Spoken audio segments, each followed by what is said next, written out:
आप सभी का CNBC आवाज पर आप देख रहे हैं स्टॉक 2020 का मुकाबला। नीरज और मेरे बीच होगा मुकाबला। और देखिए पिच रिपोर्ट किस तरह से निकल कर आई है। सऊदी अरेबिया के दौरे पर जो डोनाल्ड ट्रंप निकले हैं, वहां पर बड़ी डिफेंस की डील्स करी हैं और जो स्टेटमेंट इजराइल को उन्होंने दिए हैं शांति को से जुड़े हुए, देखिए उन सब से फायदा यूएस के मार्केट्स को मिलता हुआ तो एक और दमदार सेशन अमेरिका में देखने को मिला है और उसका फायदा एशियाई बाजारों को भी आज मिल रहा है। हालांकि यूरोप के मार्केट्स थोड़े मिक्स जाकर क्लोज हुए हैं, लेकिन आप देखिए भारत में SGX निफ्टी ये संकेत दे रहा है कि अच्छी शुरुआत हो सकती है 22 अंकों पर 9,470 के आसपास। हांगकांग के बाजार भी हरे निशान में कारोबार करते हुए, तो ग्लोबल संकेत तो आज भी मजबूत हैं। बस सवाल यही है कि मजबूत खुलेंगे, लेकिन क्लोजिंग कैसी होने वाली है। नीरज, कुछ गेंदबाजों को भी जगह दी है या सब बल्लेबाज हैं? नहीं, आज गेंदबाजों को जगह दी है और खासतौर पर नतीजों के आधार पर ये खराब खबरें उस तरह से। ग्लोबल क्यूज तो मुझे भी सही लगते हैं और कोई ऐसी दिक्कत नहीं है। $100 बिलियन की डील करके आ गए ट्रम्प साहब बाहर से तो माहौल तो अच्छा बनाया हुआ है, लेकिन खरीदारी पे फोकस होगा और नतीजों के आधार पर चुना। SRF पहला स्टॉक होगा जहां पे रिजल्ट्स आए कल बाजार बंद होने के बाद। तो अगर आप इनका देखें तो इनका जो नेट प्रॉफिट था, वो बाजार का जो अनुमान था कि 111 करोड़ के आसपास आना चाहिए, वो 129 करोड़ से ज़्यादा आया है, तो वो एक अच्छी खबर है। और इनका जो रेवेन्यू है टोटल, वो 1188 करोड़ की उम्मीद थी और वो 1416 करोड़ आया है, तो वो भी एक पॉजिटिव है। मार्जिन इनके जो है हालांकि थोड़े से कम हुए हैं, करीब 2% के आसपास मार्जिन में हुआ, लेकिन वो वॉल्यूम इतना ज़्यादा बढ़ा है कि वो वहाँ से मैनेज होता हुआ दिख रहा है। तो SRF में खरीदारी करनी चाहिए। और वैल्यूएशन के लिहाज से भी आप देखेंगे तो 1 ईयर फॉरवर्ड ये 15-17 के वैल्यूएशन पे चल रहा है, जबकि एवरेज 22 के वैल्यूएशन पे तमाम टेक्सटाइल और केमिकल कंपनी है। तो एक पॉजिटिव डेवलपमेंट है। 1750 के टारगेट साथ खरीदारी करें, 1700 के स्टॉप लॉस। ऑलराइट, तो ये ऐसा बाजार है जहां पर आपको दिग्गज कंपनियां खरीदनी चाहिए, मिड कैप से थोड़ा सा दूर रहना चाहिए और परहेज पूरी तरह से करना चाहिए उन कंपनियों का जिनके ऊपर बड़ा कर्जा। आपने देखा वीडियोकॉन में कल किस तरह से 20% का अचानक से लोअर सर्किट लगता हुआ नजर आया। डेट वाली कंपनियों से दूर रहिए, ये है वीडियोकॉन के लोअर सर्किट से सीख जो आपको लेनी चाहिए। जब मिड कैप्स में दबाव हो तो डेट वाली मिड कैप्स को दूर रखना चाहिए। इसलिए HDIL और रिलायंस इंफ्रा के साथ शुरुआत कर रहे हैं। HDIL इसलिए क्योंकि देखिए ये कंपनी के ऊपर भी बड़ा कर्जा है, रियल एस्टेट शेयरों में एक अच्छी तेजी बन चुकी है नीचे स्तरों से, और अगर मिड कैप्स करेक्ट होते हैं तो फिर HDIL में शायद ज्यादा तेजी से करेक्शन देखने को मिले। और वैसे भी देखिए अभी भी अगर आप जमीनी हकीकत देखें तो लग्जरी हाउसिंग प्रोजेक्ट्स अभी भी टेक ऑफ नहीं हो रहे हैं और लो कॉस्ट हाउसिंग को जरूर बढ़ावा देखने को मिल रहा है। ये कंपनी लो कॉस्ट हाउसिंग में कुछ खास कामकाज करती नहीं है, तो HDIL में प्रेशर देखा जा सकता है। साथ ही रिलायंस इंफ्रा पर इसलिए नजर रखिए, देखिए इनकी जो ग्रुप कंपनी है रिलायंस कम्युनिकेशन, उसकी रेटिंग घटाई गई है कल, और आज ये हाई बीटा ग्रुप है, तो यहां पर भी ट्रेडर्स का इंटरेस्ट रहता है। अच्छी रैली रिलायंस इंफ्रा में भी देखी जा चुकी है, यहां पर भी थोड़ा बहुत प्रेशर रह सकता है। तो ये 2 गेंदबाज थे और बाकी सारे बल्लेबाज हैं, तो इनसे मैंने शुरुआत करी। नीरज, आपका अगला शेयर? बिल्कुल, जैसा कि आपने नाम लिया कि रिलायंस कम्युनिकेशंस की रेटिंग घटाई है केयर ने, और वो वाकई जो है चिंता की बात है। डाउनग्रेड किया है, A- से BB कर दिया है, ये एक बहुत नेगेटिव है। साथ ही केयर रेटिंग का ये भी कहना है कि बहुत इंटेंस कंपटीशन हो गया है टेलीकॉम सेक्टर में, तो इसलिए प्रॉफिटेबिलिटी पे क्वेश्चन मार्क हो गया है। साथ ही उनका ये कहना है कि डीलेवरेजिंग को ये सर्विस नहीं कर पा रहे हैं, उसमें दिक्कत आ रही है, यानी कर्ज को कम करने की जो कोशिश इनकी उस पर हैम्पर है, तो स्टॉक पे एक नेगेटिव इम्पैक्ट दिखेगा। हालांकि इतना ज़्यादा पिट चुका है स्टॉक ये कि अब और कितना ही गिरेगा कहना मुश्किल, लेकिन खराब खबर है तो इसलिए थोड़ी गिरावट तो पक्का है। 28 रुपये के लक्ष्य के साथ बेच के चलिए, 30-25 पे स्टॉप लॉस रखिए। PTC इंडिया, देखिए सरकारी कंपनियां जहां पर कोई भी बड़ी सेलिंग आने वाली नहीं है, उनके ऊपर आपकी नजर होनी चाहिए। बाजार हो सकता है यहां से आपको थोड़ा और कंसोलिडेट होता हुआ नजर आए। आप देखिए 9,500 को निफ्टी को लांघने में दिक्कत हो रही है। अच्छी बात यह है कि 9,400 भी नीचे की तरफ नहीं तोड़ रहा है, तो ये 100 पॉइंट की रेंज है जिसमें कारोबार हो रहा है। खुल मजबूत जाते हैं तो समाप्ति कमजोर होती है। पिछले 2 ट्रेडिंग सेक्शन से ऐसा ही देखने को मिला है, तो मेरे सिलेक्टर्स को लगता है थोड़े डिफेंसिव नेचर के शेयरों में आपको खरीदारी करनी चाहिए। PTC इंडिया बढ़िया कंपनी है, सरकारी कंपनी है, और आप देखिए किस तरह से अच्छे रिटर्न्स इसने दिए हैं। डिविडेंड का प्ले भी बहुत बढ़िया है, तो ये वो समय है जब आपको इस तरह के शेयर चुनने चाहिए, खरीदारी के लिए भी, ट्रेडिंग के लिए भी और पोर्टफोलियो के लिए भी।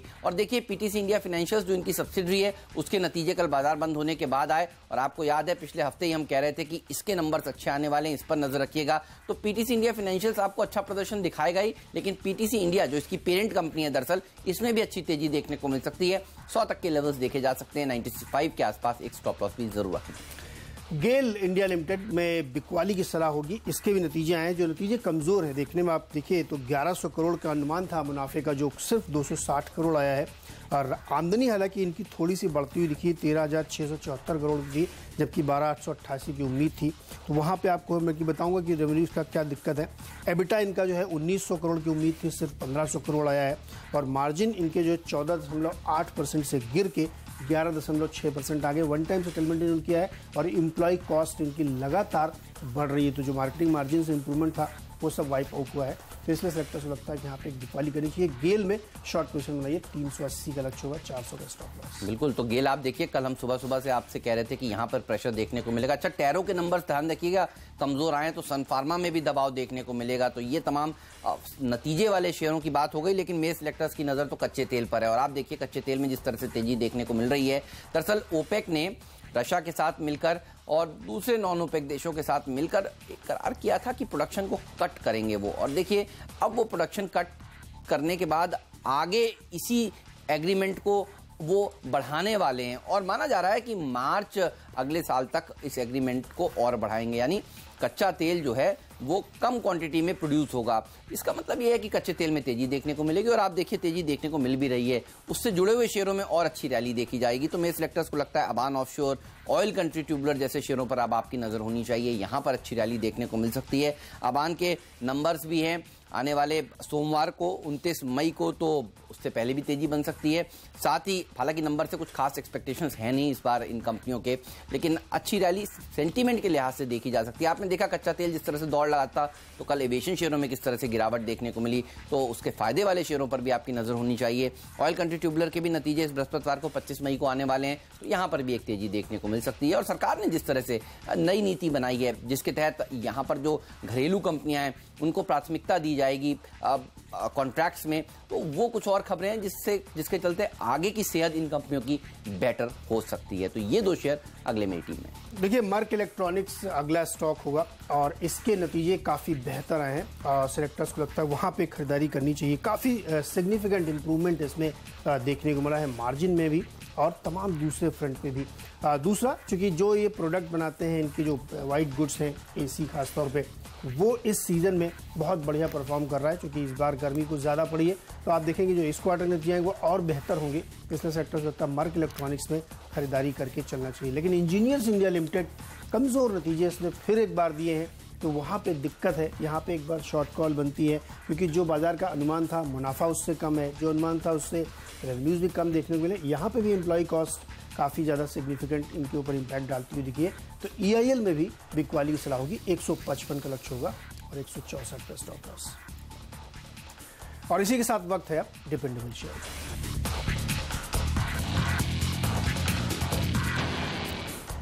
एस्कॉर्ट्स, ये होगा मिस्टर डिपेंडेबल स्टॉक। डिपेंडेबल इसलिए क्योंकि आपने देखा है लगातार हमारी टीम का हिस्सा बना रहा है और लगातार इस शेयर ने 52 हफ्तों के उच्चतम स्तरों को छुआ है। करेक्शन हो तो आपको इस तरह के शेयरों में एंट्री करनी चाहिए।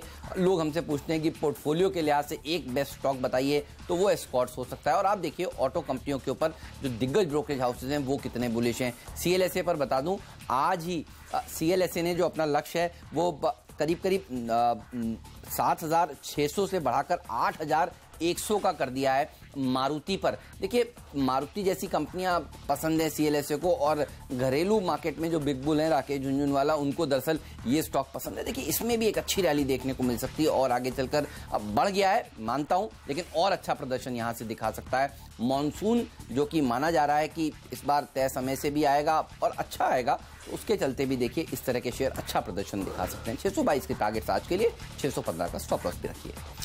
CCL प्रोडक्ट, और यहाँ पे नतीजे हैं, इन नतीजों को देखना गौर से चाहिए।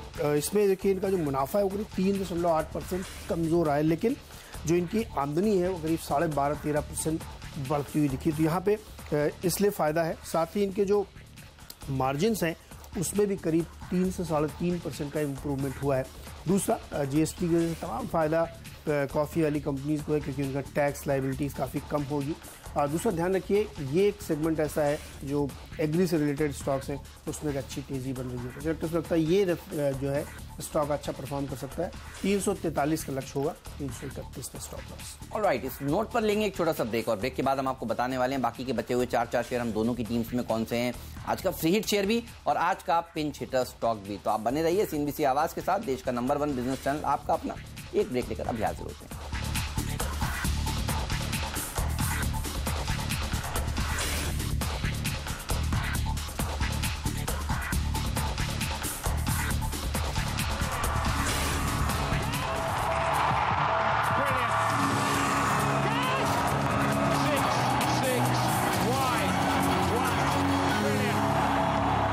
आपका एक बार फिर से स्टॉक 2020 में, और पूरी टीम पे एक बार जल्दी से नजर डालते हैं जो 6 स्टॉक्स दोनों टीम में आपने देखे। मेरी टीम में देखिए SRF बहुत बेहतरीन नतीजे हैं, इसलिए खरीदारी सलाह है, लेकिन रिलायंस कम्युनिकेशन को डाउनग्रेड किया, केयर रेटिंग ने इसलिए शॉर्ट करिए। गेल के नतीजे कमजोर है इसलिए बिकवाली, लेकिन मर्क फिर से एक बार बहुत बढ़िया नतीजे उसने दिए, खरीदारी सलाह। EIL इंजीनियर्स इंडिया के कमजोर नतीजे, लेकिन CCL के नतीजे बेहतर है इसलिए खरीदारी। हेमंत की टीम पे जल्दी से नजर डालते हैं, यहाँ पे भी फोकस खबरों और रिलायंस पे किया गया। रिलायंस इंफ्रा क्योंकि पूरे ग्रुप में एक दिक्कत है, डेट जो है कम करने की कोशिश पे दिक्कत आ सकती है, डाउनग्रेड की वजह से रिलायंस इंफ्रा में शॉर्ट करिए। HDIL काफ़ी चल चुका है और अब इसलिए यहाँ पे थोड़ी बिकवाली की कॉल आ रही है। PTC में खरीदारी की सलाह इसलिए है क्योंकि PTC इंडिया फाइनेंशियल जो उनकी कंपनी है उसने बहुत शानदार नतीजे पेश किए हैं, जो इस पेरेंट कंपनी है ये। तो अबन ऑफशोर ऑयल कंट्री में नजर रखिए क्योंकि क्रूड ऑयल में तेजी लगातार बढ़ रही है, और 2 दिन बाद जो OPEC का फैसला आने वाला है उसमें पूरी उम्मीद है कि ऑयल जो प्रोडक्शन है उसके कट को एक्सटेंड कर दिया जाएगा, तो तेजी और बनेगी। एस्कॉर्ट्स जबरदस्त परफॉर्मर है, मुझे लगता है कि बाजार के बहुत सारे लोग लेफ्ट आउट फीलिंग रखते होंगे क्योंकि ये 100 रुपये वाला स्टॉक 600 रुपये हो चुका है और अभी भी रुकने का नाम नहीं ले रहा है। मारुति में देखिए 8100 के टारगेट है, तो यहाँ पे भी एक बेहतरीन कॉल है।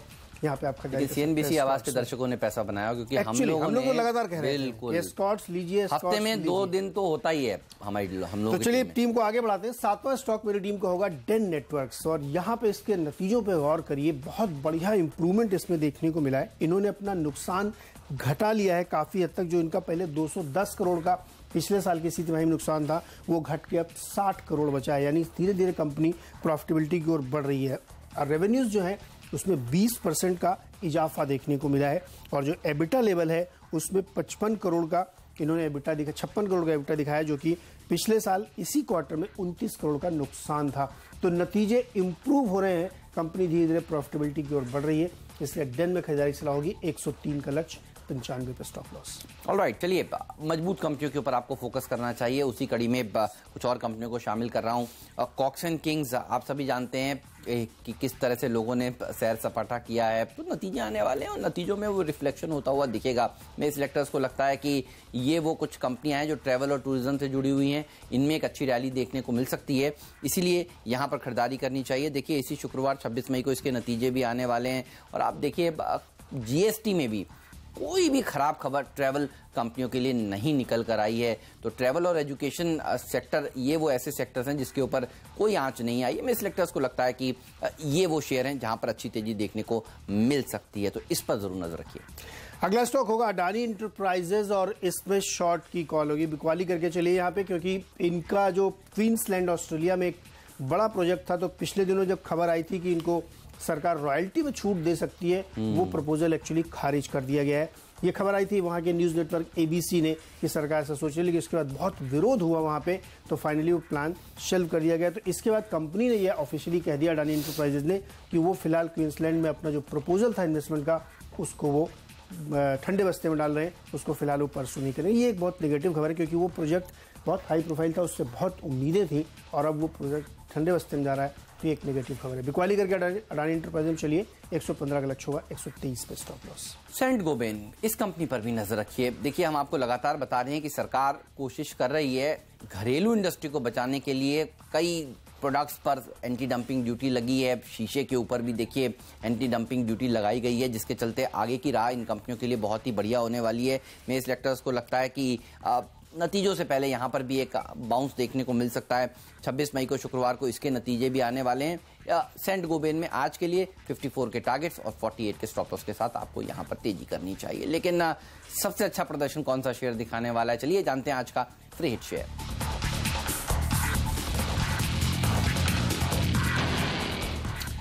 PTC India financial services PTC India की सब्सिडरी है और बहुत ही उम्दा नतीजे कंपनी ने पेश किए, इसलिए फ्री हिट के तौर पर लिया है। मुनाफा 49 करोड़ से बढ़ के 109 करोड़ हो गया है, दोगुना से ज्यादा हो गया है और कुल आमदनी में 60% का इजाफा देखने को मिला है, जो 431 करोड़ हो गया है। तो सेलेक्टर्स लगता है कि बहुत बेहतरीन नतीजे। पावर सेगमेंट में लगातार तेजी देखने को मिल रही है।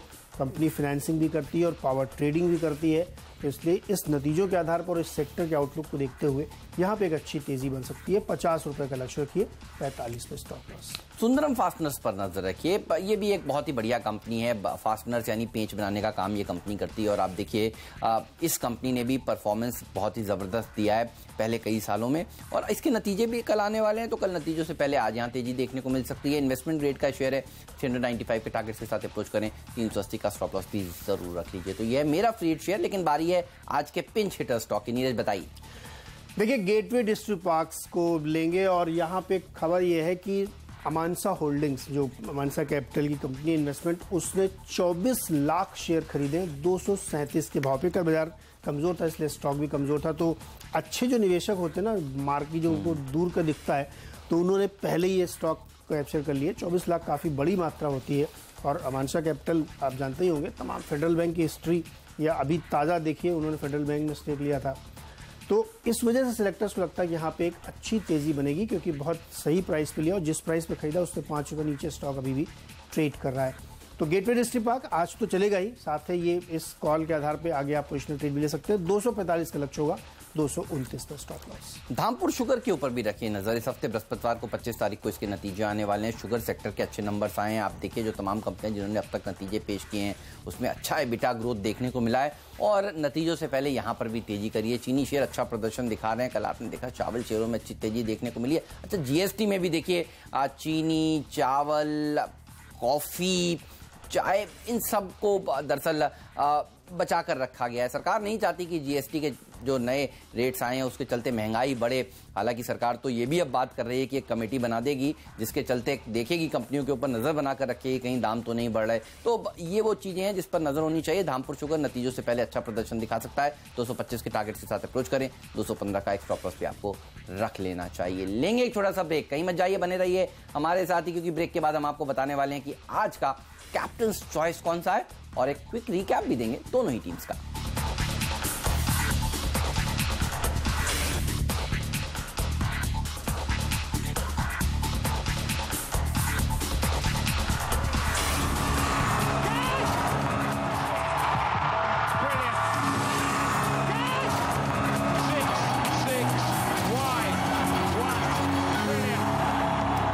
आप सभी का सीएनबीसी आवाज पर। एसजीएस संकेत दे रहा है कि अच्छी शुरुआत भारतीय बाजारों की हो सकती है। हम दोनों ने आपको ब्रेक से पहले बताए अपने 10-10 स्टॉक्स और ये रही टीम आपके सामने। नीरज बताइए, कैप्टन चॉइस का दर्जा किसे देंगे आप? देखिए, डिपेंडेबल जो आपका है स्कॉट्स, इसको ही देंगे और जो परफॉर्मेंस इसने दिखाया है उसमें कोई डाउट नहीं। और सबसे अच्छी बात है स्टॉक की थी कि इसने कभी एक साथ 20%, 15% के मूव नहीं दिखाए, धीरे धीरे गया, जिससे ये कॉन्फिडेंस होता है कि इसमें एक सस्टेन्ड ग्रोथ है। और वैसे भी ट्रैक्टर्स की बिक्री लगातार बढ़ रही है, डबल डिजिट से ज़्यादा ग्रोथ चल रही है। तो ये स्टॉक निश्चित तौर पे अभी भी इसमें बहुत दम है, इसको खरीदना चाहिए। मेरी टीम पे हिम्मत डाली, यहाँ पे बहुत सारे आज हमने सेल कॉल भी डाल लिए हैं। नहीं, बल्लेबाज के साथ ही जाएंगे और देखिए बहुत ही बढ़िया शेयर है आपकी टीम में और खासतौर पर पीटीसी इंडिया फाइनेंशियल्स लगातार सीएनबीसी आवाज पे 2020 में रिकमेंडेड स्टॉक है। और देखिए नतीजे क्या शानदार आए हैं इसके जन पे। मैंने पीटीसी इंडिया इसकी पेरेंट कंपनी को चुना है और आपने पीटीसी इंडिया फाइनेंशियल्स को ही चुना है, तो यहाँ पर अच्छी तेजी देखने को मिल सकती है। तो हाफ सेंचुरी जो आप कह रहे हैं 50 का टारगेट, वो आराम से आज ये शेयर हासिल कर लेगा। मेरी पूरी टीम पर नजर डालिए। आज 2 गेंदबाजों को भी टीम में शामिल किया है, रिलायंस इंफ्रा और एचडीआईएल। यहाँ पर कमजोरी देखने को मिल सकती है। रिलायंस इंफ्रा की जो दूसरी कंपनी है रिलायंस कम्युनिकेशन, दरअसल उसके लिए एक डाउनग्रेड आया है केयर की तरफ से, तो वहां पर दिक्कत होगी। इस पैक पर नजर रखिएगा। एचडीआईएल बड़े कर्ज वाली कंपनियों से दूर रही है, वही अच्छा है। देखिए कल आपने वीडियो कॉन में किस तरह के 20% के लोअर सर्किट लगते हुए नजर आए। पीटीसी इंडिया के ऊपर नजर है और ये तेजी का कॉल है क्योंकि पीटीसी इंडिया फाइनेंशियल्स के अच्छे नंबर्स आए। आबान ऑफशोर और ऑयल कंट्री ट्यूबुलर इसलिए तेज दौड़ लगा सकता है क्योंकि कच्चे तेल के दाम और आगे बढ़ सकते हैं। माना जा रहा है कि प्रोडक्शन कट जो किया था ओपेक ने, उसको आगे और बढ़ाया जा सकता है 1 साल के लिए। साथ ही नजर रखिए स्कॉट्स पर, लगातार अच्छा परफॉर्मर रहा है, आगे भी तेजी दिखाएगा। Cox and Kings, Saint Gobain, Sundaram fastener, Dhampur, इन सबके नंबर्स आगे आने वाले हैं और नंबर से पहले यहां पर तेजी देखने को मिल सकती है। टीम में इस बार हमने कई सारे सेल कॉल्स शामिल किए खराब खबरों के आधार पर। रिलायंस कम्युनिकेशन डाउनग्रेड किया, केयर ने इसलिए बिकवाली करी है, गेल के नतीजे कमजोर इसलिए बिकवाली करी है, EIL एक बार फिर उसने कमजोर नतीजे दिए हैं और अडानी इंटरप्राइजेस के लिए बुरी खबर है क्योंकि क्वींसलैंड गवर्नमेंट ने रॉयल्टी में जो छूट देने की बात थी वैसा प्रस्ताव कोई नहीं दिया है, वापस ले लिया। लेकिन SRF के बहुत बेहतरीन नतीजे इसलिए खरीदारी करके चलिए। मर्क इलेक्ट्रॉनिक्स के नतीजे काफ़ी बेहतरीन है इसलिए खरीदारी करके चलिए। डेन नेटवर्क्स ने अपने जो नुकसान उसको बहुत हद तक कम कर लिया है और शायद अगले क्वार्टर में प्रॉफिटेबल हो जाए तो इसलिए उसमें खरीदारी करनी चाहिए। CCL प्रोडक्ट्स ने भी बेहतरीन नतीजे दिए और PTC इंडिया फाइनेंशियल्स बेहद शानदार नतीजे हैं और पावर सेक्टर का जो आउटलुक है उसको देखते हुए इसमें खरीदारी बनती है। ऑलराइट, लेंगे एक छोटा सा ब्रेक, कहीं मत जाइए, बने रहिए CNBC आवाज के साथ ही कि हम आपको बताने वाले हैं आज आपकी रणनीति क्या होनी चाहिए। अगर मजबूती के साथ खुलें, क्या बिकवाली के मौके हैं, इस सब पर बात करेंगे। एक्सपर्ट्स का दमदार पैनल हमारे साथ जुड़ेगा जो बनाएगा आज के लिए आपकी ट्रेडिंग रणनीति। जी हाँ, मार्केट काउंटडाउन हाजिर करेंगे ब्रेक के उस पार।